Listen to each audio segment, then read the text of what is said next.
energy this week's been phenomenal when it comes to menopause.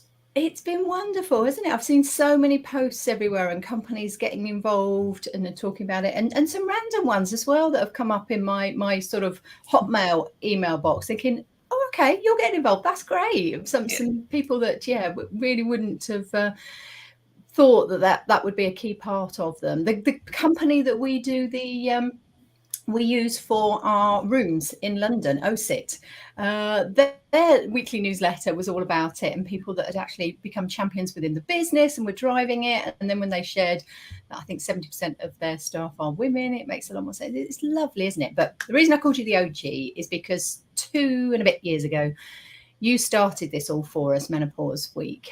So for people that are new on here, that haven't seen you over the last 2 years doing the whole week for us, if you just want to share your story as to how this all came about.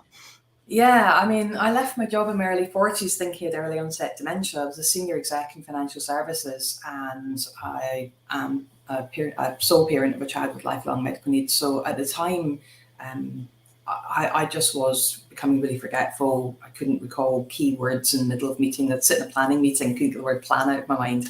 Or I'd sit in another meeting holding on to the arms of the chair because I was having palpitations and thought I was going to keel over. So when I left my job thinking early onset dementia, you could have knocked me over with a feather when my doctor said, "You've just been through the menopause." But I was the happiest menopausal woman on the planet at that point. But what that meant for me was that I was in my early 40s. I was really curious about why hadn't I known what menopause was? How did I not have anyone say to me, this is what you need to do, or how you access help and support? And I started just reaching out and speaking to people, and we set out what we call menopause socials. And that's just where people come together and they share what's going on for them, what's working well. And we run them all over the world now.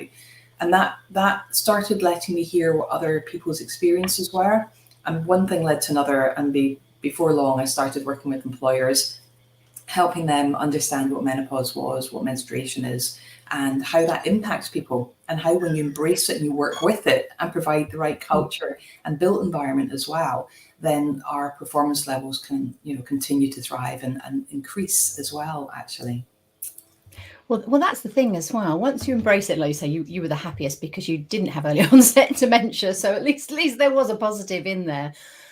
But maybe a few years later, you then realise, okay, yeah, this is probably just as tough in this sense. So this week, I know you would have been manically busy. Tell me some of the things that you've been doing to help with regards to this week. Well, on World Menopause Day itself, in one day, I can't remember how many sessions we did now, but we had we had 6 continents represented. We had 26 countries that we're aware of on the calls. We had over 22,000 people attend, and that was just in the one day. But equally importantly, I was invited to join the BSI, the British Standards Institute committee, to produce the first ever menstruation and menopause standard. So that will be going out for public consultation later this year. I've obviously been involved with the kind of parliamentary conversations around women and menopause in the workplace. And oh gosh, what else this week? Bits of press and media. Had a conversation with Davina McCall and with Mariella Fostrop a couple of weeks ago at the Wellbeing of Women event with WPA Insurance. And yeah, it's to be honest with you, wonderful. It's like Friday. I'm like, you got through it. You're nearly there. I'm glad you said that. I saw the Davina McCall documentaries. I didn't know Mariella Frostrop had got involved with it until this week, where I was training with a company, and one of the directors there said, "Oh, I heard something," and this is a man who's going, "Oh yeah, no, I heard," and described her voice, and straight away I knew it was Mariella Frostrop. And yeah, so again, all of these people becoming more and more aware and actually listening and hearing this information is fantastic. I would, if you can, like to get an update with regards to the government stuff and what was going on, because this time last year it was all happening, and it was all moving. So where are we now? So the final report was produced a couple of months ago, and there's a bunch of recommendations in there. One of the recommendations that we thought had been taken off the table is actually back on the table. And for employers, this is pretty key. So there's been a request that menopause is added as a 10th protected characteristic on the Equality Act. So that will be interesting to see how we fathom that and how that moves forward, if it does move forward, because there was quite a lot of pushback because it involves changing primary legislation. So that's there. There is an ask that all employers, it's kind of pushing the responsibility to employers in many ways, but there is a request in there that employers include menopause as part of their training and also have guidance or policies.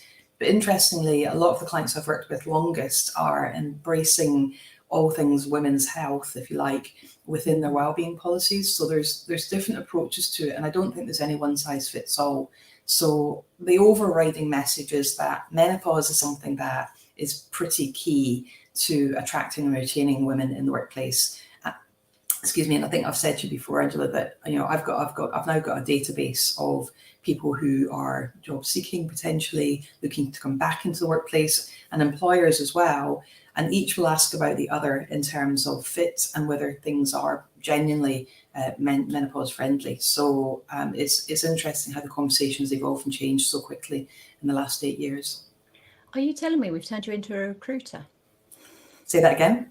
Are you telling me we've turned you into a recruiter? You got your clients for the job. There's no money changing hands here, but I will always put people back over in your direction. But it's interesting how people will connect with me now and just say, if you any of your clients, are interested, because I don't do a lot of coaching anymore. So when we first met, I think I was still doing a lot of coaching, whereas now I train coaches. So I train wellbeing professionals, inclusion and diversity professionals, and internal coaches and private coaches on becoming a menopause coach and delivering my menopause plan program now. Brilliant. So because the demand was just through the roof and I couldn't physically keep on top of it. So I thought, let's help other people help other people. Wonderful. Okay. Well, I've got 10 coaches in my team that will probably be interested in that. So we'll find out even more about that. I love this because we don't get to catch up too often. We've got our clubhouse tomorrow actually at 10 o'clock in the morning. So Blake, if you can find the link for that either on our Twitter or LinkedIn, it will be there. And we were doing that quite regularly, weren't we? But Clubhouse sort of died a death, and so did that. So we thought, right, well, we've got to at least do it during this week. I will try and jump on. And it might be that there is a lot more interest with regards to that. And maybe, now it's the next level with regards to training all of these people that were interested into becoming coaches and helping others. That would be fantastic. So you're suddenly seeing it spread far and wide. Yeah. So projects for you then that's coming up. I know we've got the free course. Click the green button. Yeah. All of the conversations that we've had over the years, we've put it all in one place so people can find it. So it's in there. But you've got some more free resources to help people as well, haven't you? Yeah. So I've now, again, because of demand, you can choose to evolve your business in different ways. But for me, it was very important to make as much information as freely available as possible because I don't want people to go through what I went through. Yeah. So the free Menopause Basics course runs every second month live. It's half an hour for 3 days. And the next one's the 5th to the 10th of December at the time of recording. But there's an annual curriculum, a public curriculum, which you can get from womenofacertainstage.com. And that will show you when the free courses are, when the menopause plan workshop is, which is helping women and people who experience menopause, so our transgender, non-binary and gender questioning colleagues as well, how to set themselves up for success. And also on there is the Become a Menopause Champion and Become a Menopause Coach courses as well. So it's just about getting as many people menopause savvy and helping them go and help their colleagues, their family and their friends as well. That will be brilliant. I know we've got the links in there for the website and everything. So if you're looking to find out more or join out for that free course, can I just clarify again, was it the 5th to 10th to December? 5th to 7th is the next one. It's usually the first week of every other month. So it's about UK lunchtime. We'll promote those as well. So if someone's come into it this week because all of a sudden it's like, oh, okay, what is this? I'm thinking they could be a man with a wife in her early 40s. They could be in their early 40s. Let's just say they don't know much at all at this point of what's coming. What would you say is a good starting point of what they could actually do at this point? So anyone will become menopausal under ordinary circumstances between 45 and 55, which means they're going to be perimenopausal if they're on the early side of that, the natural, normal early side could be perimenopause in their late 30s.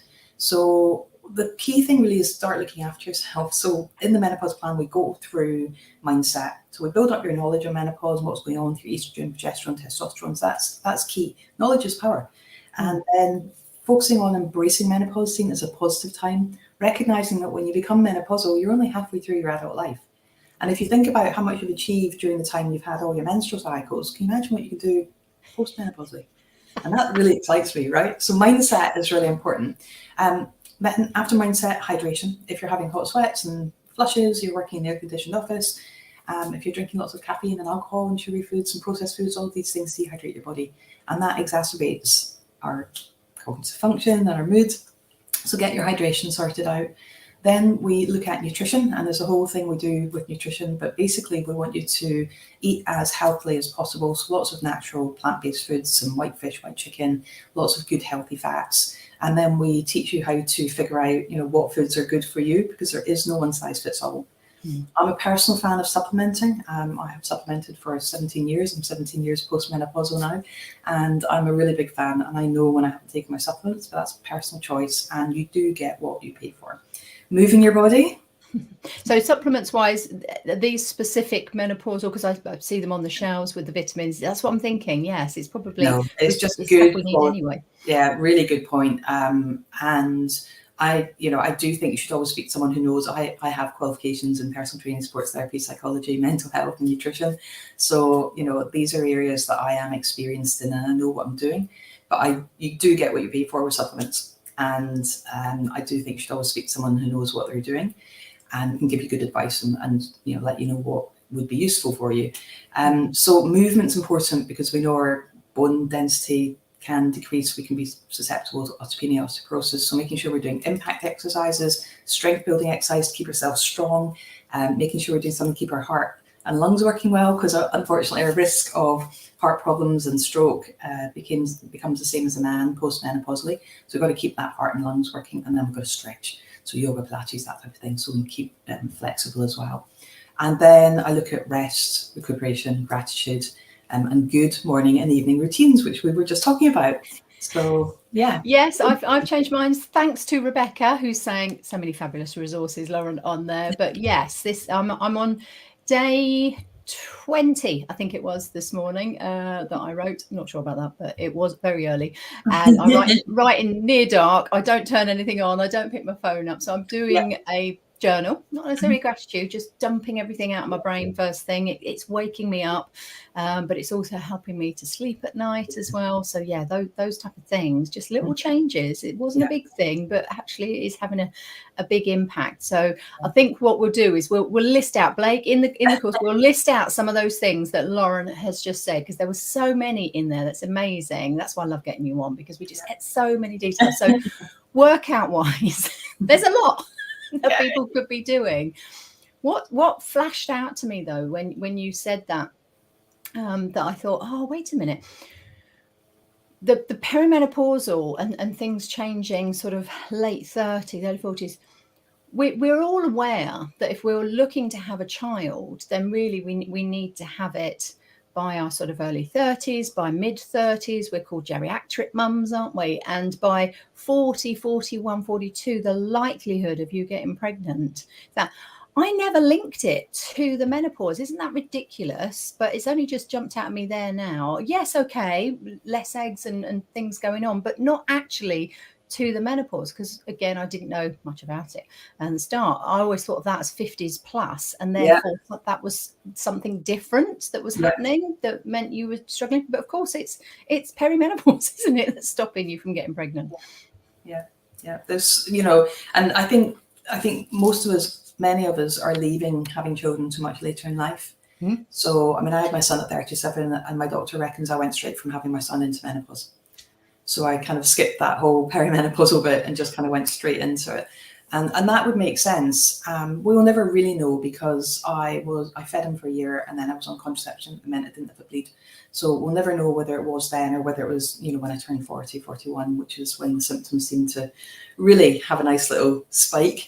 And I think we mentioned earlier as well about, there's a spike in divorce, age 45 to 55 as well. Yeah. And this was a piece of research that I'd done a number of years ago, because we knew there was a spike in women leaving their work, age 45 to 55, a spike in women attempting to take their own life, and also a spike in divorce. But I believe there's some more research just come out this week. Yes, bear with me a second, because I did have this up that wanted to mention, but I'm going to have to put my glasses on. I could make it bigger, but then it won't all be on there. So research released to coincide with World Menopause Month cements what has been long assumed but never proven, and yeah, I thought this as well, that the menopause has a clear and negative impact on divorce, separation and relationships. So the survey was conducted by the Family Law Menopause Project and Newson House Research and Education, and found that 7 in 10 women, it was 73%, that responded blame the menopause for the breakdown of their marriage. 7 out of 10. Yeah. 73%. So straight away you go, yeah, that makes sense actually. So whether it's the lack of support and understanding, I'm talking from experience, minds, whether it's that ability to be the caregiver and the people pleaser during that time, it's probably all of a sudden it's like, I need to look after me with all of this going on, and therefore, the dynamics shift because of it, definitely.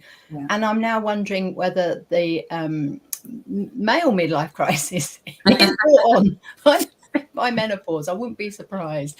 What's Rebecca saying here? That being a geriatric mum at 40, I believe I went straight from pregnancy and birth into perimenopause. So she was the same. Separation, divorce, and significant change in career all followed. I bet if we looked, maybe we should do a poll on LinkedIn and just say, what age were you when you?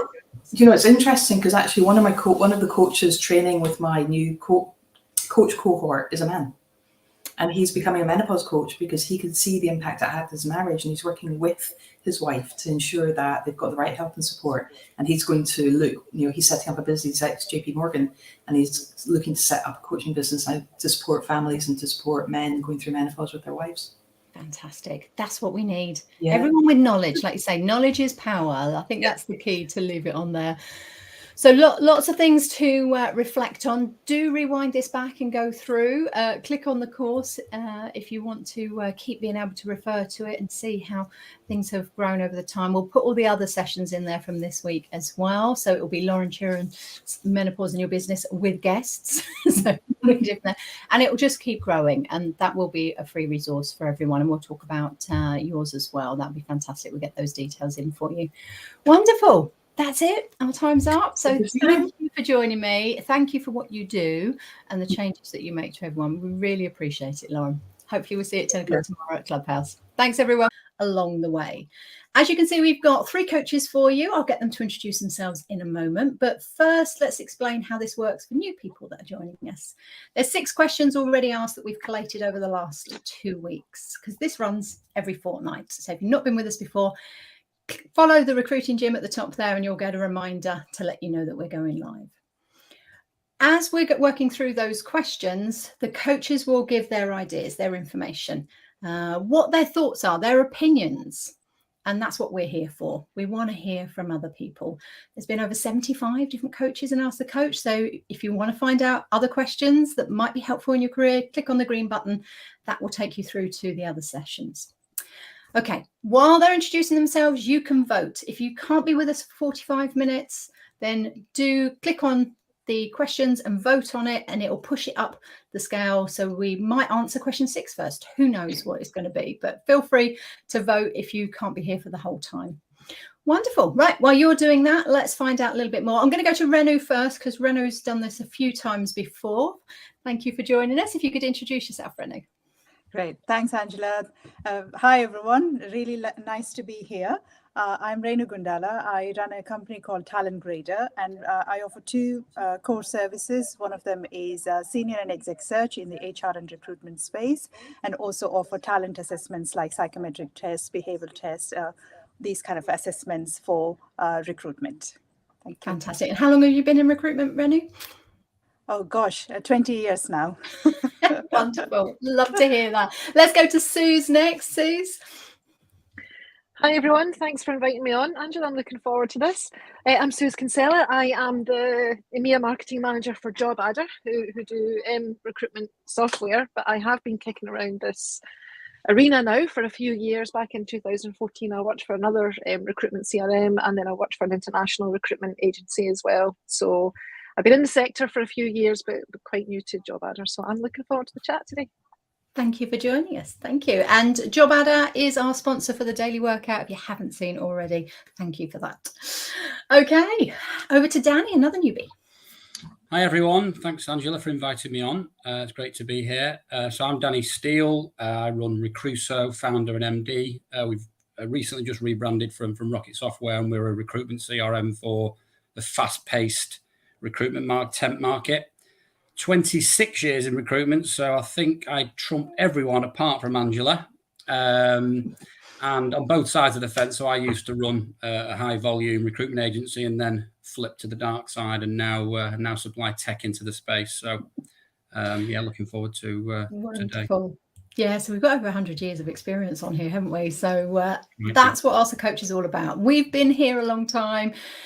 We've got lots to share, so let's get you some free coaching. That's the key. Right, let's have a look at the questions then. Let's see where we've got to. So we're going to start with you, Sooz. Oh, no, I'll take it back. It's just switched. So let's go to Danny first. Number 5. I saw a webinar recently that talked about branding and that the company's brand didn't really matter. It was all about the personal brand as the recruiter. And they wanted to know, they weren't sure. How true is that? I think it's difficult that, there's not an easy answer. We've just gone through a rebrand, which was for us quite important in terms of elevating ourselves, in the tech world. But I think from a recruitment point of view, it's more about the personal brand because there's a service that sits behind there. So as someone who left a large organization at 19 and set up his own recruitment agency, as a baby, really. I think my personal brand was very important because naturally clients and candidates and also, staff obviously follow, and they're not going to follow you unless you've got a good personal brand. And that means good ethics, obviously, you've got to be good at the job, and generally just be someone that people want to work for. So I think there's a huge difference, isn't there, between having a product and having a service. If you've got a service, you're more, the personal brand for me matters a lot more because people buy off people. When it's a product, I think that the company brand arguably is more important because the product is more sticky than a service. So I think for me, in a nutshell, again, probably sounds like I'm sitting on the fence there, but I think it very much depends on the industry. But from my experience in recruitment, it's all about people. And I know that the personal brand thing is very trendy at the moment, isn't it? There's a lot of people shouting about it, and I absolutely think it's important. But I think from my experience, sometimes people have maybe forgot about the company element, and it all ends up being about the person. So, like most things in life, I think it's probably about balance for me. Ensuring that you spend time and effort on both your personal brand and your company brand. I mean, it might be that you were saying people buy from people, isn't it? So initially, it probably is more about the person, but you've then got to have the backup that goes with it. And if the company's doesn't fit that brand and you're different, that's where that difference comes in. Sooz, have you got something you want to add to that? Yeah, I'm obviously not a recruiter. I've recruited in businesses as a hiring manager, but recruiters that I've dealt with in the past has been through personality, as people to people. So whenever those recruiters have moved agencies, as a hiring manager, depending on where I'm working, I've tended to follow that recruiter as opposed to the company, because I like honesty, efficiency, people who keep you up to date, have a bit of a laugh, who represent who I want to be probably as that hiring manager. So yeah, I think it's an interesting mix. That's a really good insight, seeing it from the other side. And I run a leadership webinar as part of our leadership course, and this morning on that, there was a gentleman there that said, integrity-wise, when I left my last company, I didn't approach anyone I didn't want to, and I sort of kept my word with that. But 18 months later, the company that was probably his biggest client has searched him out and said, we really do want to work with you, because people buy from people, don't they? So I think that probably does tip it towards the personal brand is more important than the company. I think maybe that is the answer on that one, but make sure that you're working with a company that fits your personal brand, so your values actually fit. And we come back to that so many times, don't we? Yeah, I think sometimes people can make the mistake, especially on socials, of having a personality that doesn't reflect their own brand, whether it be personal or company. And I think it stands out like a sore thumb, when it's clearly not the social media marketeer who's posing as you, because, you're one way and they're another. And I think that's a real skill for that person to get on board and almost be your extension, and make sure that they get those values, that personality, that energy across, and make sure that people don't think there's a disconnect. Yeah, because that incongruity really doesn't sit well, does it? We as human beings, we pick up on that, and it doesn't make us feel comfortable. This is something I learned this week that I didn't know. Our brain, and I'm going to fudge the numbers, but something like 150 billion neurons in our brain for it to work. Apparently, the ratio is right. Our gut has 100 billion neurons. So actually, they were saying that the gut is about as intelligent as the normal dog. I was thinking, that makes so much more sense now. Everyone talks about gut instinct, and I was never sure about it. But the fact that actually your gut is like a brain, I thought that was brilliant. Right. Okay. Let's move on. Renu, did you have something you wanted to add?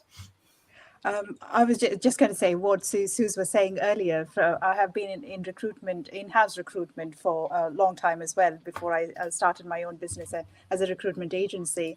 And I had the same experience with recruiters, where a personal brand seems to kind of stay with you about recruiters. I have followed recruiters as they moved along, and it's like, oh, they actually delivered a fantastic service in my last job, or when we last recruited. So yeah, just following them around, that kind of resonated with me. So for me, in terms of recruitment, personal brand feels like it's more important than company brand, but yeah, I could be wrong. I think we've probably ended up on that, actually, that we think it is in that sense. Right, question 1 then. So I'm coming to Sooz. We're looking to expand into different markets geographically. I think I've had this 3 times in the last couple of weeks. US specifically, and I think it might be the pound being so weak against the dollar has also prompted that. Do the coaches have any advice on doing this? Away you go, Sooz.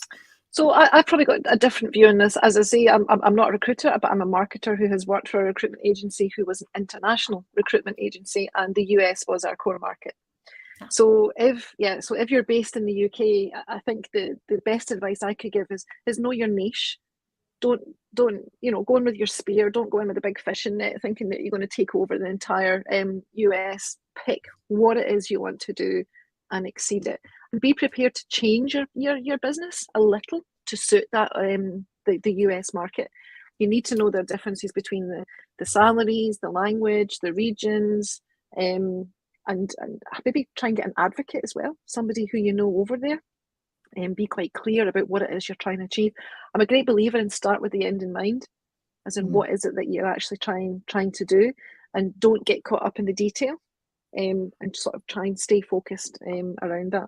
I've actually taken quite a few notes on this to see. I'm quite passionate about that. But you've got other channels as well if you're looking to grow. James Cannon has announced. I hope it's officially announced. I did see it on LinkedIn. Recruitment entrepreneur, the international side. I think they've launched in about another 5 regions. They're in the Far East, because a guy that I'm on there's with the company, and he's running that. They launched in North America, I think, just 6 months ago.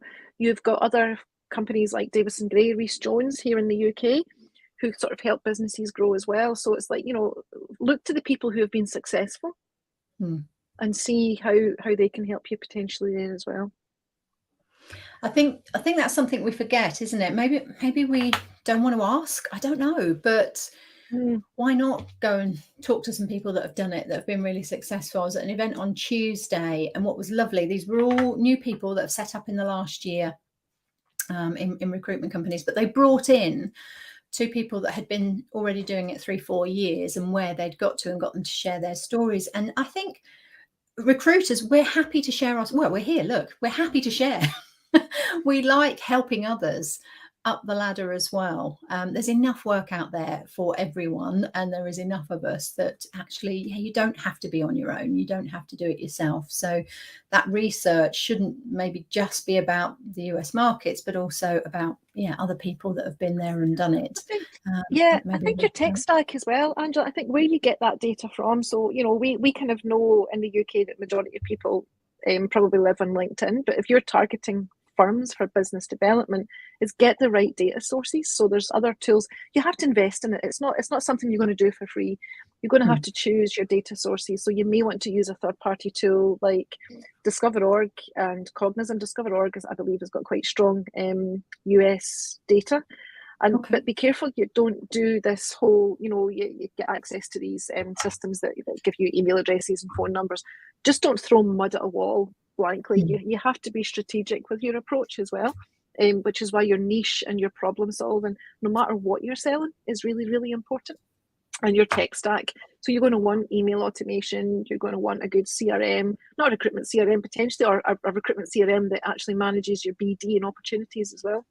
So no, we're all good. And Renu, we're fine. We can see you. Don't worry. We go from there. Could we just get those links in there? So there was Discover.org and Cognizant. Discover.org, Cognizant is another sort of data source. And of course, if you want to get your recruitment CRM, then you get Job Adder as well. But you could do email marketing as well with tools like obviously MailChimp. HubSpot does a free CRM, but you have to invest in your tech stack and get the right data. The good thing is if you're targeting the US, not that I should be kind of too blasé about it, but the GDPR rules here in the UK are quite strong around, legitimate interest and how many times you can email people and you have to let them unsubscribe. It's a bit more looser in the States, as opposed to the sort of European markets. If you go into the Nordics, they are really quite severe and you can get into trouble if you sort of send too many B2B emails. But the US is certainly a bit more relaxed. Yeah, they're more relaxed with regards to the approaches, and they love the English accent, so you're already ahead in that sense, aren't you? But I've been Scottish, Angela. Try and be Scottish. It's even better. But they also see staffing rather than recruitment as a profession, and they are more revered as professionals in the US market. So your conversations, you're not going to have the issues that potentially have in the UK here, where it's not valued as much. Maybe that's the best way to put it. So as a marketplace at the moment, it is ripe, isn't it, to be heading that way? I know we are as well. So definitely go for it, but do all those things that Sooz said. Otherwise, make sure you're getting it right to start with. Okay, thank you for that. Let me just click the button that says we've done answering that one. Let's go to question 3 then. Renu, our company wants to go out and get new clients, but it's the one area of recruitment that I'm not that confident in, and get either tongue-tied or my brain just stops at work. We've all been there. What's your top tip for getting new clients? Be nice maybe for you to share a little bit about your experience and what you've been doing over the last couple of years. Absolutely, I would love to. So one of the things that I thought about when I read the question was just like you said, we've all been there. You're not alone. And when I started my own business, I had lots of recruitment experience and how to do recruitment properly, best practice, and all that from being in specialist assessment consultancy firms and working in-house. But I didn't have as much BD experience as I would have liked it to have by the time I thought about starting my own business. So can totally relate to how you're feeling, and I felt exactly the same, not confident. And then this could be a good question to ask yourself, actually, if you're feeling that way, is am I feeling not so confident because I haven't got BD experience, or I don't know what to say, or I have got BD experience, but I'm just not feeling confident. If it is the first one, If you, what did I say? Is it okay? So if you haven't got the BD experience, then think about, what are the training courses that are available, and that you can actually kind of build up your confidence a little bit. And understand you won't be able to learn everything in one go. I'm going to just say that as well. So kind of thinking about what will help me start kind of making those calls, engaging with my prospective clients. Start with that. But if it is a case of, you've got the experience, but you're just not feeling confident, it's about practicing. So the combination of the two actually helped me a lot attending courses. And I've also actually reached out to Angela to be my coach in the first year I've started my business. And that helped me immensely as well. With all her experience in BD, she was guiding me along. And I've implemented, I must say, actually, I've implemented only some of the techniques, and I've actually seen huge difference. So it's the combination. So a lot of the times I had to practice what I wanted to say and write down as well. So like we were speaking earlier, we are not talking about a product in recruitment, it's the service, isn't it? So we are selling talent, promoting talent. So thinking about our candidates, what is it that we want to say about them would also be kind of useful when you're thinking about conversations with the clients. And while saying that, in terms of where you are in terms of your training needs, another thing I would say is that because of the pandemic, it has changed hugely how we engage with our prospective clients, isn't it? We no longer are able to dial a phone number and get hold of a client in their office or at their desk. So they're working remotely or hybrid arrangements. So I've been able to, with the support and kind of listening to others, I've been able to kind of work out the different communication channels that I feel most comfortable with as well. So I tend to write down what I want to say. So I felt that email marketing could work really well for me as a starter. So that actually worked for me.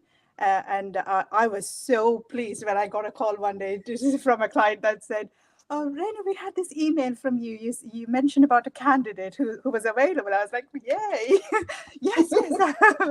And that conversation went on. That gave me a little bit of a boost. So that was my comfort zone. But if I was asked to pick up a phone, I wouldn't have done it so comfortably. So I worked out a plan.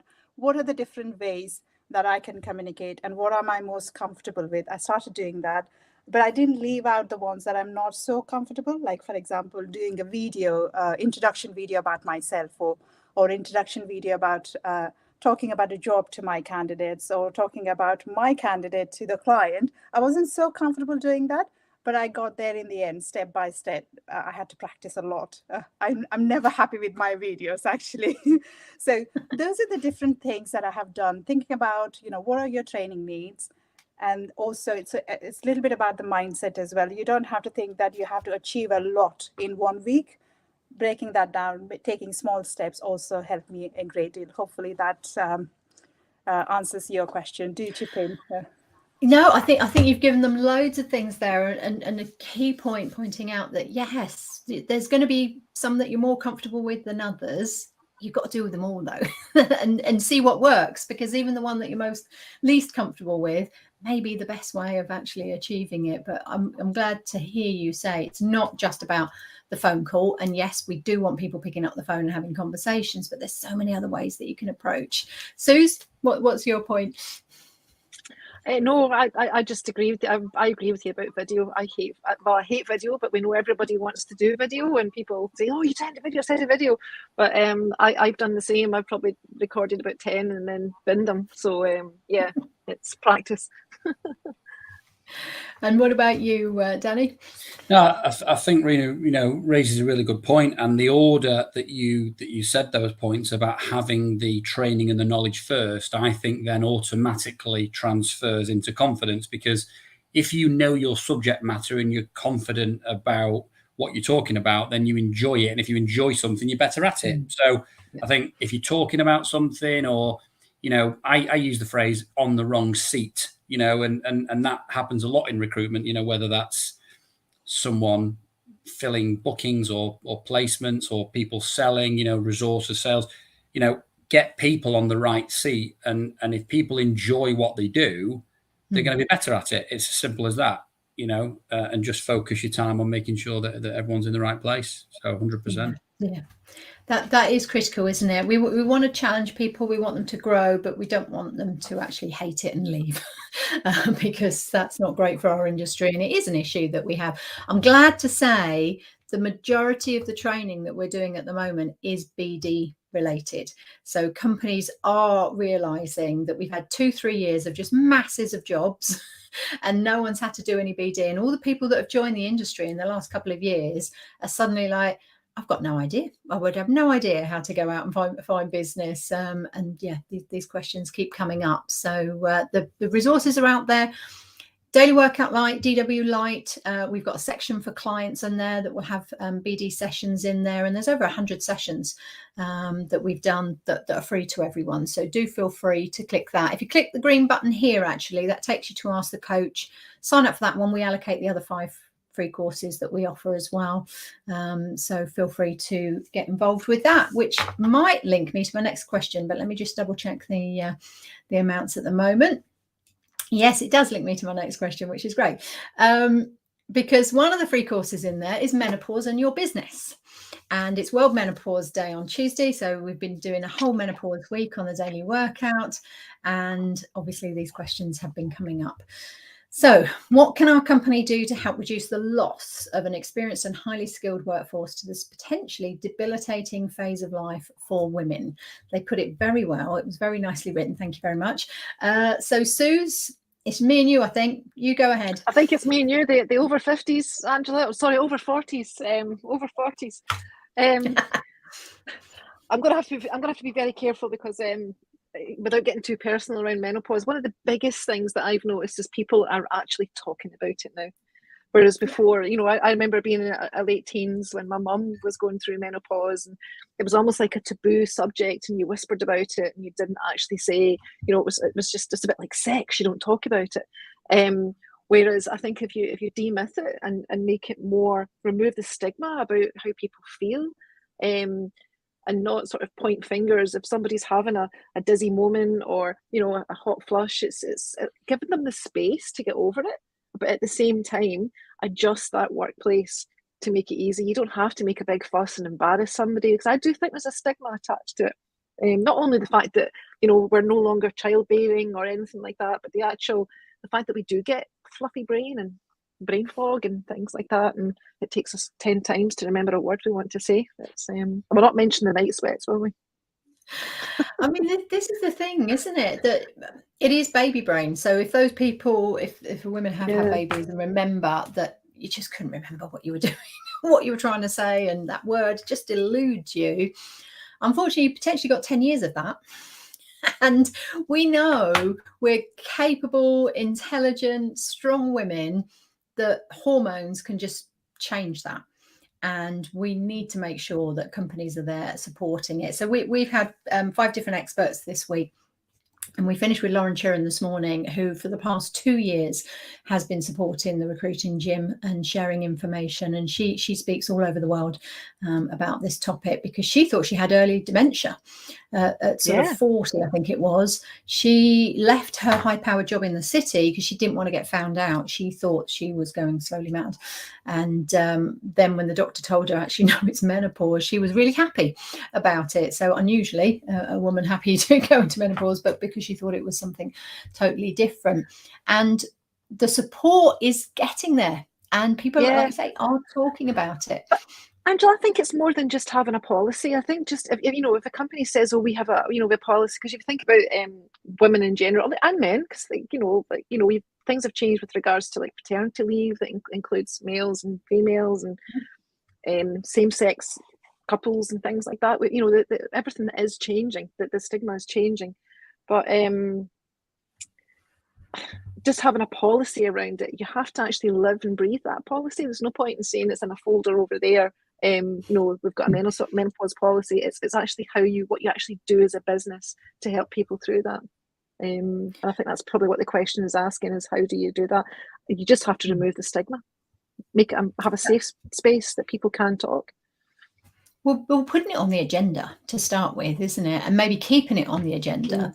So it might be a once a quarter thing. Or, I mean, even if you're doing it once a year in Menopause Day, which is the 18th of October, then great. Start with that, where you actually think about how can we make this better. And think about it from the bottom line, because I know it's like, oh, okay, do we need to? Well, yes, because we've lost over 1 million women in their 40s and 50s from the workforce, just in the UK here alone in the last couple of years. Think of the skills that has been lost out of our economy.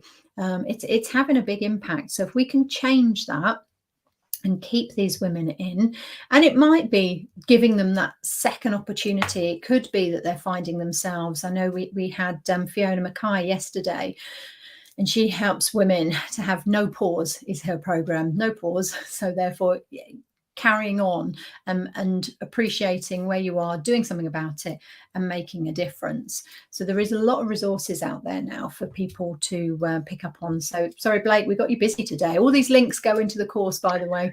And just as you were saying that, I've enjoyed the Menopause Week this week because it sort of it reminded me actually just the fact that I might not be a crazy female from my mid-40s into my 50s, but I wonder sometimes if individuals don't actually know themselves that they're actually going through menopause.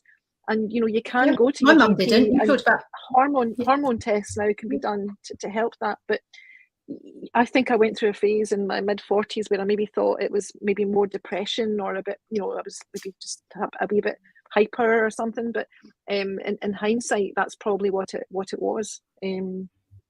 Just having to balance back down again. Yeah, we had Nikki Williams on Wednesday, Happy Hormones for Life, and get tested, find out what's going on, because you've got the three main hormones, so estrogen, progesterone, and testosterone, which we all have, so you can see what's going on with those. But apparently there's over 100 hormones that we have, and actually all of them can be put out of whack a little bit. And this is for men and for women. Men go through the andropause. It's just not as impactful. Women, it can literally drop off a cliff within a couple of months, and whereas men, I think it's 10% a year after your 40s. 10% every 10 years after your 40s, which is why Charlie Chaplin was still having children in his 70s and 80s, I think. So not quite the impact that we have. So having that knowledge and knowing that this is going on, and you're right, you said your mum, you were aware. We had no idea. My mum had no idea she was going through it. My sister is 4 years older than me. She's not sure whether she's been through it or not. So there is that scenario, different medical conditions and situations where actually I don't know if I am. I definitely did. So I'm the one in our family that's like got not all the symptoms. I've got about 15 symptoms. There's about 74 now that they've identified. But I mean, some pretty debilitating ones, like I've had vertigo 4 times now in the last 18 months. Ooh. And look at the raised eyebrows there, Danny. You aware of this? Vertigo is one of the... I didn't know that, Angela. That's a new one for me. Yeah.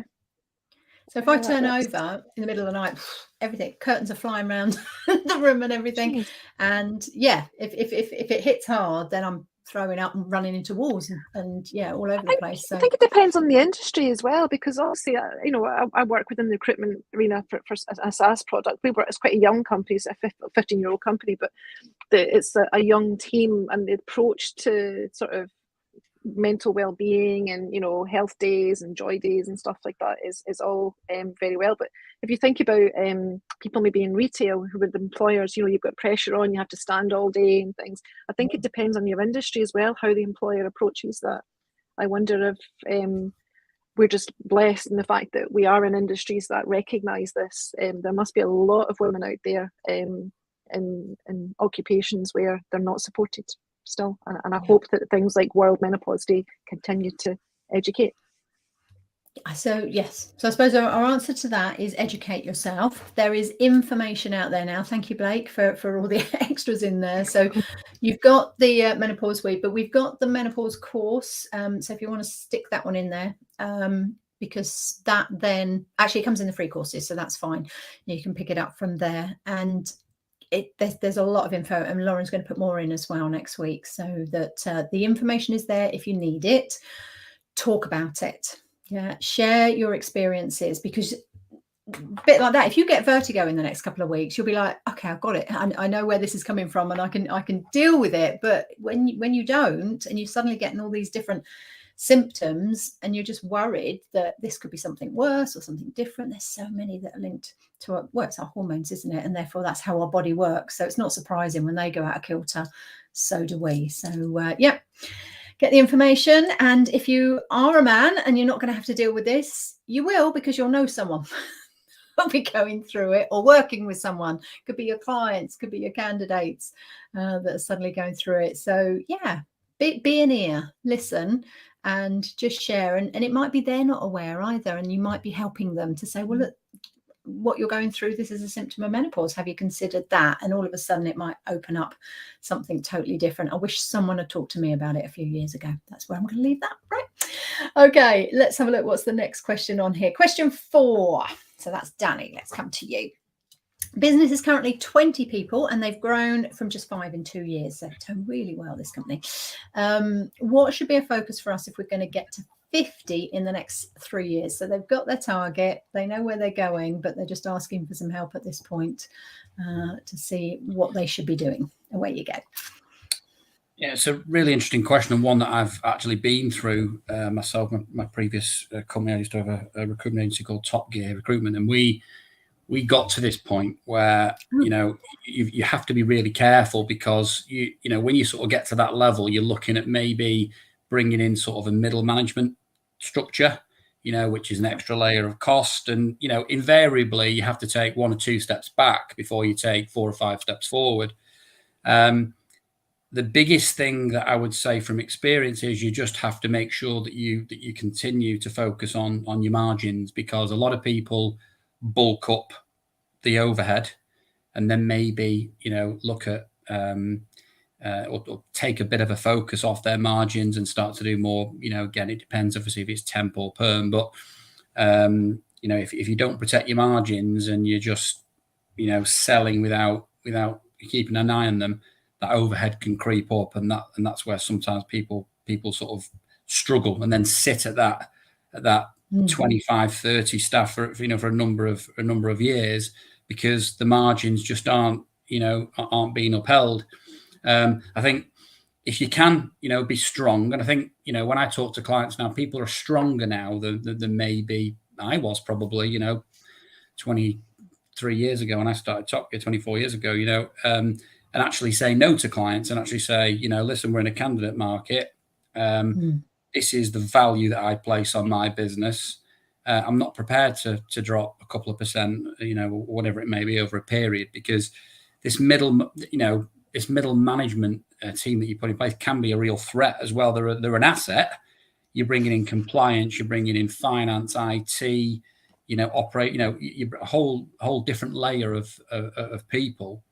But you've just got to make sure that your sales and your margins continue. Otherwise, you're in a bit of a dangerous place. And it's classic. We've got quite a few clients who've gone through it. Some have been really successful, and some have, not so successful. But it's exciting. But at the same time, look at your trajectory all the time of your numbers, just to make sure that everything's going up in line with your overhead. Look at your graph, look at your sales and margin, make sure that your overhead's in line, and avoid that danger zone. Absolutely. I think, really good point there, that people take their eye off their ball, don't they? They get caught up in this growth plan, and they're not necessarily, or maybe they've grown to that point without having to monitor the numbers on a weekly or monthly basis to keep on track and spot the trends. It's probably organically, it's just growing and growing and growing, and therefore, it's fine. But you're right, it's the margins then suddenly switch as you get to a bigger company. And if you're not keeping an eye on it, you could quite easily be doing a lot more work and earning a lot less money. Happens a lot, especially in temps, in the sort of fast moving temp world that we operate in. People become obsessed with, not so much, since, sort of post-COVID, but before that, locations on a map, staff, branches, overheads, and then actually forget that sales and margin are driving the whole business. and you end up really at the, some businesses, if you're not careful, you can end up just turning over pound notes just to keep people employed, and you sort of take that focus away. So I think it's great to have strategies for growth, but it's always got to be in line with with your sales and your margin. There's something that I've used from the Growth Accelerator program that I did probably getting on for 10 years now. So using an orbit to have it visual for the next 3 years, you can see where you're going and the elements that go to that. So not just the numbers of staff or the turnover or the profit, but what else is going to drive that. So yeah, percentage margin would be a good one to add into there. But it's breaking it down to the year, to the quarter, to the month, to then maybe just 3 or 4 that you keep an eye on every single month and you monitor it, and it's those ones, and it's exactly what you're saying there. So whether it's a spreadsheet, doesn't matter, whatever you're using, but keep an eye so that you know where the trends are happening, because we know it changes really quickly, doesn't it? Within 3 months it can be a different marketplace. We've seen that. I think prime ministers might have an idea on that as well. That's not a good trajectory at the moment, is it? No. I think how many can we get in a year?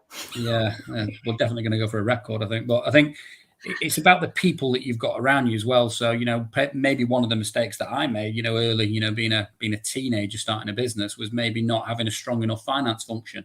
So you produce a margin report, and I think from memory in 1999 it was 33%.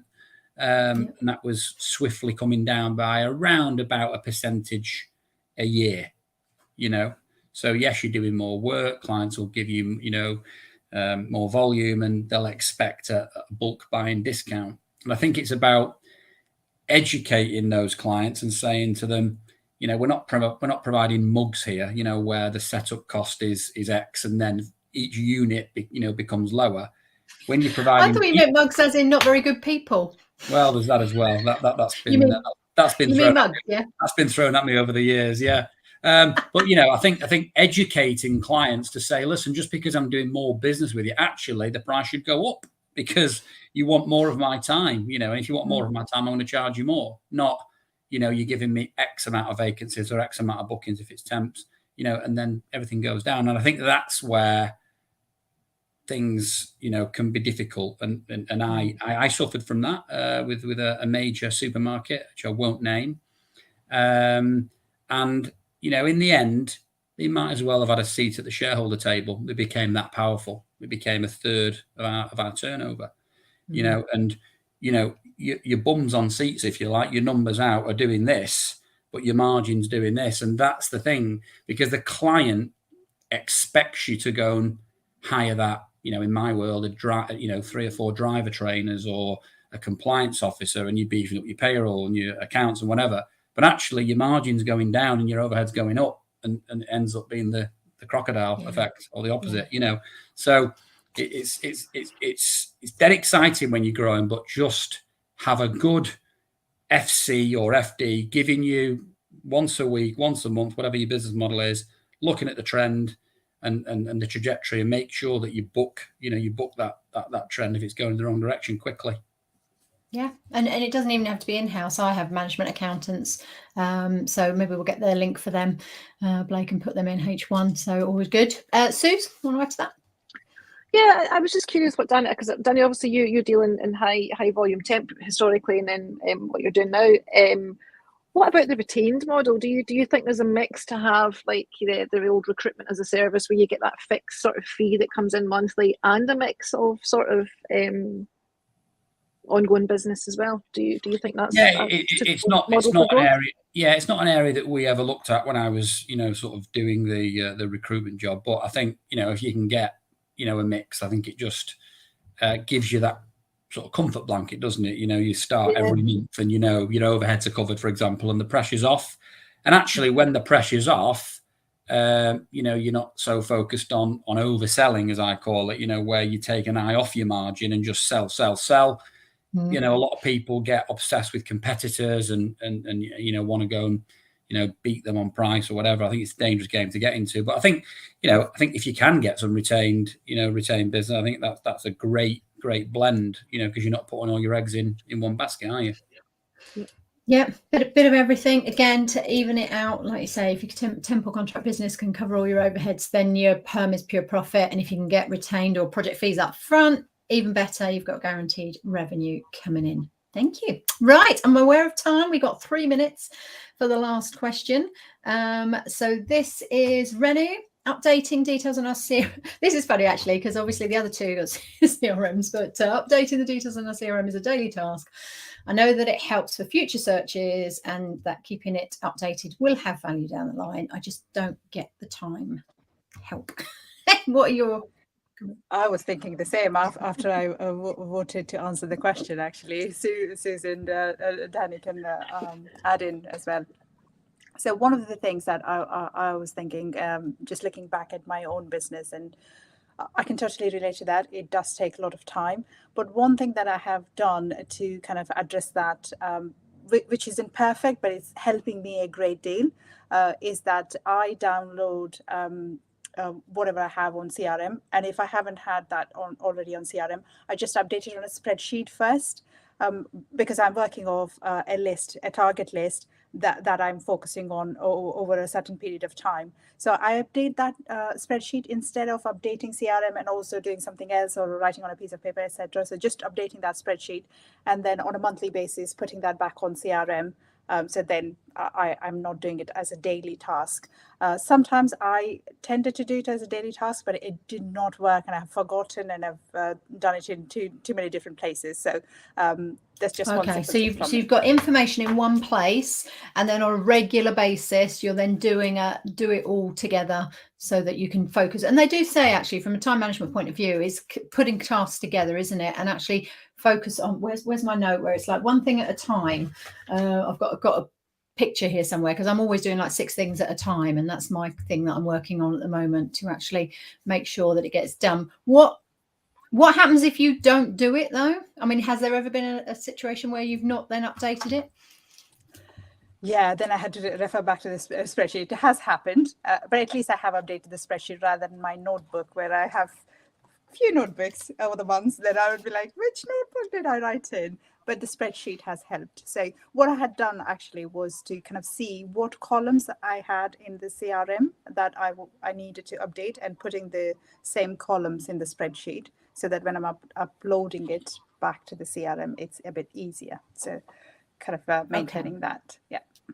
So there's the potential here of doubling up the tasks, but again, it's everyone's different opinions and what works for you. And I was the same with my potential hit list. I needed that document to be shouting at me with all of them in one place, so it was visual and on my desk, and right, you've got to call them, you've got to do this, you've got to do that, rather than it being in the system. But I only put sort of codes in there. There was a very short amount of information. The detail went into the CRM because that's where I wanted to capture all of the information. Sooz and Danny, let's go. Sooz, what's your thoughts? It's habit, isn't it? It's just you have to, if you're finding that you're wasting time, then it might be time to sort of reevaluate your tech stack on what you're using, depending on what you're doing. It's like, obviously Job Adder's a CRM, as is Danny as well. It's like, if you've hit that point where the pain is bigger and it's costing you more to update it, then it may be time to stop, take a breath and go, well, what am I trying to achieve? What other technology do I need? And it's not just necessarily a CRM. There could be other tools you're using, like, text messaging, all these other things that all sort of come together. It's just take a breath and review your process. Start with the end in mind. What is it you're trying to do, and why is it that you're wasting time in admin? Is it your AT? Is it the way you work? Is it the fact that you need to maybe look at a new system, an entry-level system? Depends how big your company is. There's loads of software out there for the different stages, whether you're starting up or whether or not you're well established. That reminds me, in a few weeks' time in November, we've got Tech Stack Week, haven't we? That we're doing on the daily workout. So we do. Come and join us on that one. Danny, give you the last thought on that. Yeah, I'm not a great lover of spreadsheets, but that's probably maybe obvious having a CRM. But I think Renu makes a good point. Sometimes you forget to go back and do it. I think a lot of it depends on what your role is. So if you are, for example, a BDM and you're sat in front of your desk, all day, and you got your headset on. For me, it's just as easy, having done that job in recruitment. It's easy to make the call, type the notes up, do the follow up, push it into Outlook. However your system works. So I would be one that would never go back and bring it in. It'd just stay there, and then that data's outside of my CRM. I totally get why people do it. I mean, spreadsheets are a quick fix, aren't they? If we want to look at numbers or look at phone, everyone just, Excel is the global, go-to for a quick everything in one place. But I think in the long run, it actually causes you more problems. That's just my personal opinion, because you end up having, where's that spreadsheet? Where's this? Where's that client list? And having everything in one place and tagging them and being able to run searches, you can't do that in a spreadsheet. And obviously, depending on the size of your business, you've got locking issues, updating, and it's slightly easier now with Office 365. But that's generally from what we see, that's what, sometimes people would do as a startup, when they're sort of just opening the doors, and then within a few months, they're sort of like, right, I can't work like this anymore. I need to get a CRM. But just, back up what Sooz says, really, maybe there are other things that you can do, sort of, there's, clever stuff like sort of voice recognition now, auto completion, and there are tools out there that you can look at to ease the pain. So yeah, I would certainly look at that as opposed to sticking to a spreadsheet. But everyone's got their own different view. That probably is the answer, isn't it? It's what works for you. What do you want to do, and what's going to work for you? And if it's not working, look, because there's so much out there that could help you. So if it's working well for you, and then great. I think if you're on the road a lot, it's a very different conversation to being stuck behind a desk all day, because you've got more time, so it depends on the role, where you are, what you're doing, and the quality of the information that you want from your searching. Fantastic. Well, thank you so much, coaches.